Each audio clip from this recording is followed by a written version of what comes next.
Hello and welcome back. This is Pragati और आज ये प्रगति आपके ईच और एवरी की प्रॉब्लम को सॉल्व करेगी। Both these words means similar. ये एक ही मतलब देते हैं। इनका मतलब होता है प्रत्येक, लेकिन इस्तेमाल अलग अलग होता है। बहुत थोड़ा सा का डिफरेंस होता है दोनों के यूज में। हिंदी मीनिंग सेम है, ईच का मतलब भी प्रत्येक होता है, एवरी का मतलब भी प्रत्येक होता है, लेकिन जब यूज करने की बात आती है फ्रेंड्स तो ये बहुत स्लाइट डिफरेंस को यूज करते हैं। सो लेट्स सी कि वो डिफरेंस क्या है। Let's start with each and every today.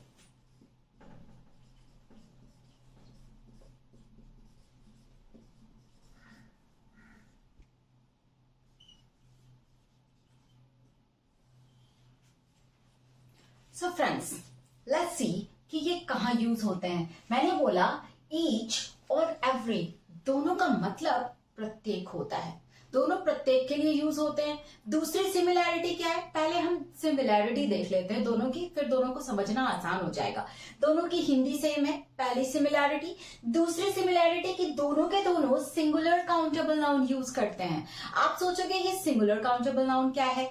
Singular यानी एक, काउंटेबल यानी जिसकी गिनती हो सके, और नाउन यानी कि संज्ञा। सो अब ये सिंगुलर काउंटेबल नाउन का मतलब हुआ वो नाउन्स जो एक इंडिकेट करते हैं, यानी जिनकी गिनती हो सकती है लेकिन वो गिनती में एक से ज्यादा को इंडिकेट नहीं करते, वो सिर्फ एक को इंडिकेट करते हैं। उसे हम सिंगुलर काउंटेबल नाउन कहते हैं। This is the meaning of singular countable noun. अब हम बात करते हैं, मैंने आपको कहा कि टू एंड मोर यानी जो सेंस होता है, ईच का इस्तेमाल दो और ज्यादा के लिए किया जाता है, यानी दो के लिए भी ईच यूज होता है और दो से ज्यादा के लिए भी ईच यूज होता है। इस पॉइंट पे ये दोनों डिफरेंट हैं। दोनों की सिमिलैरिटी है कि इन दोनों का मतलब प्रत्येक होता है, इन दोनों के साथ सिंगुलर काउंटेबल नाउन का इस्तेमाल किया जाता है, और दोनों के ही साथ अनकाउंटेबल नाउन नहीं आता। ये तीन सिमिलैरिटी है इन दोनों के बीच में। फर्स्ट क्या? आई रिमाइंड फ्रेंड्स, मैं वापस से इसको रिवाइंड कर रही हूं, please let's have a look कि ये क्या है। पहली सिमिलैरिटी, दोनों का मतलब प्रत्येक होता है। दूसरी सिमिलैरिटी कि दोनों के साथ सिंगुलर काउंटेबल नाउन का इस्तेमाल किया जाता है। और तीसरी सिमिलैरिटी कि दोनों काउंटेबल नाउन्स अनकाउंटेबल नाउन्स का इस्तेमाल नहीं करते, और प्लूरल भी यूज नहीं होता इनके साथ। अनकाउंटेबल नाउन भी यूज नहीं होता, प्लूरल भी यूज नहीं होता। ये इनकी सिमिलैरिटी है। डिसिमिलैरिटी क्या है? सिर्फ एक डिसिमिलैरिटी है, और वो डिसिमिलैरिटी ये है कि ईच का इस्तेमाल दो और ज्यादा के लिए हो सकता है, यानी दो के लिए भी होता है ईच का इस्तेमाल, लेकिन एवरी सिर्फ दो से ज्यादा के लिए यूज होता है, दो के लिए नहीं होता। बहुत छोटा सा डिफरेंस है ना फ्रेंड्स, इसको माइंड करने की जरूरत है। ईच का इस्तेमाल हम दो या ज्यादा के लिए कर सकते हैं, लेकिन एवरी का इस्तेमाल सिर्फ ज्यादा के लिए करते हैं, दो से ज्यादा, दो के लिए नहीं।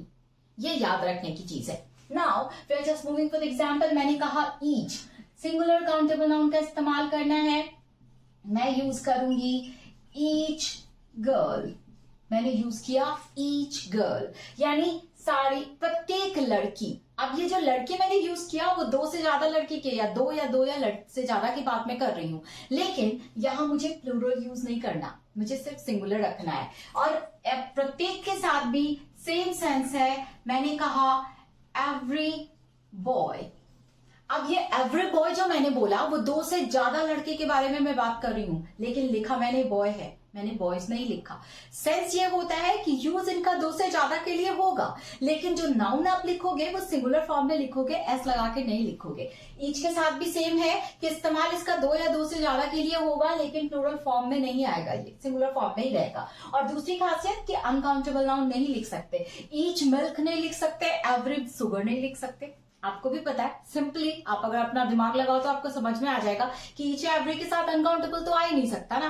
सो it's quite fact. Now we are just moving कि प्लूरल कहां यूज करेंगे। दोनों के साथ एक कंडीशन में प्लूरल का इस्तेमाल किया जाता है, अगर ईच ऑफ है तो उसके बाद प्लूरल नाउन्स आता है। अगर ईच ऑफ, ईच और एवरी सिर्फ सिंगुलर काउंटेबल नाउन, अनकाउंटेबल भी नहीं, लेकिन ईच ऑफ के साथ प्लूरल नाउन आता है। और एवरी के बाद यदि कोई न्यूमरल वर्ड हो फ्रेंड्स तो प्लूरल नाउन यूज किया जाता है। न्यूमरल वर्ड्स मींस गिनती की संख्या, 2, 3, 4। हमें पता है कि 2 से ज्यादा कोई का यूज करना है इसके लिए, तो 3 यूज कर सकते हैं, 4 यूज कर सकते हैं, 5 यूज कर सकते हैं। जो भी न्यूमरल वर्ड्स अगर हैं तो उसके बाद हमें प्लूरल नाउन लेना है। जैसे मान लो कि मैंने एग्जाम्पल लिया ईच ऑफ द गर्ल्स।